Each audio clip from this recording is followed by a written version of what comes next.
The Fighting Irish of Notre Dame took on Louisville yesterday in a ranked matchup, Joe, a really competitive game that I got to be real with you. I'm being honest. I think because the game was on Peacock, not a lot of people were watching it necessarily in reference. I mean, because not many people have Peacock, okay? It was NBC. Like, come on. Like, seriously. You need to put Notre Dame on national television, okay? Yeah. But I have Peacock and was watching this game. We were talking about it throughout the game. A highly competitive game, Notre Dame versus Louisville, and the Fighting Irish were able to come out on top. Your thoughts? Two takeaways here. One is a positive and one is a reality check. The positive is I'm starting to feel like there is now a developing offensive identity and that Mike Denbrock is figuring out how to use his offense. I think that Jadarian Price and Jeremiah Love, who are the premier running backs for Notre Dame, did not have the success that they are used to seeing running the football because Louisville has a really good front seven like we talked about in the preview. But what was different in this game and other games, and even far different than the Texas A&M game, it felt like Denbrock realized and knew how to counter after setting a ton of bait in the first half. They came out with the energy that they needed. They were seeking revenge for last year, and I have to give Marcus Freeman credit for doing that and all those things. The reality check for Notre Dame fans. This does not absolve the sins of the NIU loss. Them getting to the playoff, them getting right. I think there's a good amount of Notre Dame fans who are realistic and understanding of that. There's going to be plenty that are unrealistic and aggravated by me saying that. There's a path for them to be the last team into the playoff mix, especially with the amount of teams that we're seeing that are suffering crazy losses. Like the door is going to be open for them. But Notre Dame has to finish the season perfectly. They have to pray that teams like Texas A&M, Louisville, and USC finish with ranked records, all of those things. I don't think that yesterday's performance truly really showed me enough to really feel super confident in Notre Dame. I think that there are offensive issues, some defensive issues, especially their run defense that keep showing up that could cost them later on in the season. I think that this team is very slightly above average. That's kind of like where I currently sit with this Notre Dame team. Joe, the simple fact, to your point on the last thing there, the simple fact that Louisville was able to line up and Brown was able to get 13 carries for 72 yards. Yeah. I mean, look, man, here we gave that defensive line for Notre Dame a lot of credit coming into the season. And quite honestly, they've underperformed in some areas. And I think that that's something that we gotta look at. But let's get to the winning team here first. Joe, I do agree. I thought a lot going into the game. The question would be, could Mike Denbrock and Riley Leonard find a way to start getting the ball down the field? And they did. Okay, Riley Leonard had a pretty efficient game. He was 17 of 23 for 163 and 2 touchdowns through the air. He ran for another 52 and a score. They were able to make some plays on, which, by the way, is a secondary that has a lot of new pieces that are in it. So, but they still were able to find a way. The thing that I look at, though, with Notre Dame is I feel like they can't put games away, right? Like I feel like they're on the cusp of doing something, and then they can never put games away. Yeah. But you look at the second half, and you're 1 for 8 on third down. Joe, not to cut you off, but the final drive to play to this point perfectly, the final drive that they had offensively that resulted in a really bad punt that gave Louisville the ball at the 50-yard line, they had all of this offensive momentum, and then suddenly it's multiple carries to Riley Leonard, and then that weird play that they called to end the drive before they punted.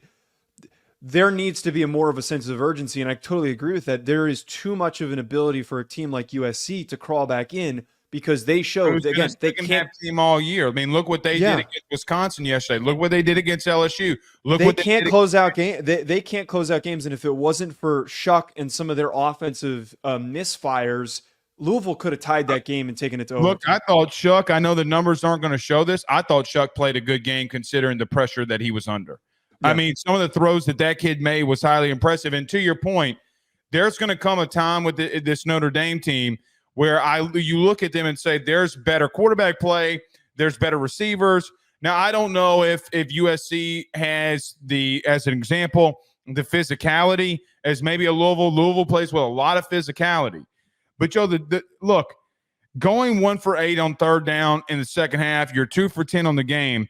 It gets masked because Notre Dame's 2 for 3 on fourth down. You're able to pick up some big conversions on fourth down. Here's the thing, though, man. Louisville was 1 for 5 on fourth down. And I love that they were able to get off the field in crucial situations. They found a way to get off the field in crucial situations.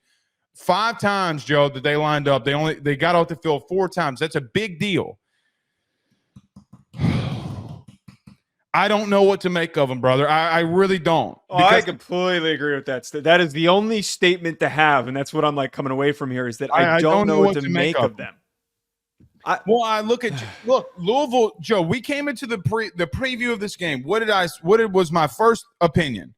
That I thought Louisville was going to stack the box and take away Jeremiah Love. Well, Jeremiah Love had 11 carries, 34 yards. They did not want him to get rolling. Okay, so it opened up things down the field that Riley could hit. There was a busted coverage. I think it was at Great House on the long reception for a touchdown. It opened some things up. But, Joe, in the second half, they took this is what I feel like happened for 2 teams yesterday, Alabama and Notre Dame especially. They took their foot off the gas, and they almost got beat because of it. And when you do that, all right, man, all right, you better be careful. And, Joe, I'm going to be real. I don't know Notre Dame's schedule off the top of my head. They have a bye week, and then they play Navy's not too far off the scope. They play Stanford. Navy's good.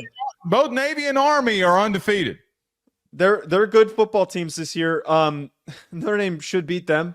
I'm praying to God that they beat them. I was going to go to that game, but had something else come up. Sadly, I'm not going to be at it. But they've got Navy, they've got Florida State, they've got Virginia, they've got Army at Yankee Stadium, and then they've got USC. So let me ask you a question. I'm going to ask you. Don't get yelling and mad. Were you surprised some of the separation that Louisville's receivers got? BetOnline remains your top spot for all of your live betting action and contests. NFL, college football, UFC, NHL are all in full swing. BetOnline is your #1 source for wagering news, odds, trends, and predictions with both desktop and mobile access at any time. Head to BetOnline today and use promo code BELIEVE, that's BLEAV, for 50% off your first deposit. That is a 50% welcome bonus. BetOnline, where the game starts. Dude, but that first drive, it felt like it was a really well schemed, scripted first drive, and then Notre Dame countered effectively. So I'm not super worried about that separation. Morrison was the one who was leaving that stuff open. Christian Gray, who's the opposing corner. Xavier Watt's insane, dude. Yeah, Schuler, who's one of the other safeties. The secondary is still good. I think what you brought up a few minutes ago, which was in my preview, I thought that they could get some separation on them, and they did. Well, yeah, it's probably a top 10 receiving core with Colin Lacey coming back for that game in the country. Like, you're gonna give up some of those plays, but where the positive comes from, which you brought up a couple minutes ago, them getting stops on third down and also completely winning in those fourth down spots. Al Golden won in those situations. He outcoached Jeff Brom. He out-schemed him. That is something to build off of, and I think that's like the real biggest positive takeaway from the game. Very glad your schedule's soft because I don't trust this team to finish when they need to. All right, Joe, let's go around the rest of college football here in week 5 as we wrap it up. I'm going to go in no specific order here, but there's some teams that we need to talk about before we get out of here. Penn State beats Illinois 21-7. Katron Allen has 18 carries, 102 yards, 239 rushing yards to Illinois' 34 was Penn State. I thought that this game, look, Illinois came out the gate. They gave up, they scored in their opening drive. Penn State allowed them down the field, Joe. Then after that, it was an outright beating. I know the score is 21-7, but if you watch that game, I thought Penn State absolutely abused Illinois all night. Look, man, I'm going to continue to say this. They keep finding really effective ways to win football games. Your thoughts on Penn State beating Illinois? I don't get why Penn State fans think I'm some like big hater of their program. One of the things that I said in the preview was extremely true. Illinois' defense was good enough to cover, but Penn State has way more athletes, and that came to complete fruition in this game. That's my biggest takeaway. is that when you're going up against a really well-coached team like Illinois that is really defensively sound, they tackle, they're going to come up field on your playmakers, they're not going to allow any yards after contact, all of those things. Penn State has the athletes. They have the athletes on offense. Tyler Warren, Nick Singleton, Katron Allen, Drew Allar, all of those guys that you have are good enough to win you these football games against the upper middle of the conference. The teams that are 8-4 in the Big Ten, you are far more gifted than on paper and on the field that you should win those football games. Where I still need to see is how you're going to perform when you play against a USC, when you have to play against an Ohio State, any of those top teams in the conference. Where do you match up against the teams that have equally amount as much talent, if not more? But to your point, I'm a huge fan of Andy Kotelnicki. Like, I love watching him scheme things because it is so freaking unique the way that they're using a big physical tight end in shotgun, taking the snap and running in goal line to go situations, jumping over people, putting out, I posted a clip, putting your right tackle out in space and lining him up in space with a huge... I can't even... It worked! Bad edit. I thought it was a really bad edit, and it's not. It worked, them doing that, because it reset the edge and confused Illinois' really technically sound defense. So Kotelnicki is going to carry this team as far that they could potentially go. I think that there is, with a team like Ole Miss losing, especially this week, now an easier path for them to get to the playoff. They're a playoff team, but it's all going to come down to the conversation of how do they step up when they get to the playoff? How do they step up when they play the best teams in the Big Ten? That has not been answered for me yet. They feel like that they're finding their own way, and it's going to be interesting, to your point, to see. Look, Katron Allen, 18 carries, over 100 yards, was fantastic. Joe, the simple nature that against what we thought was a very physical Illinois team, I felt, this is what I honestly felt like watching the game last night and rewatching some of it this morning. I honestly felt like that Penn State said, "Oh, Illinois, you got a really tough defense. Watch this. We're about to dick you down." I really felt like that, and I'm like, oh my goodness. I mean, they were blasting them up front, and that I thought that was somewhat impressive.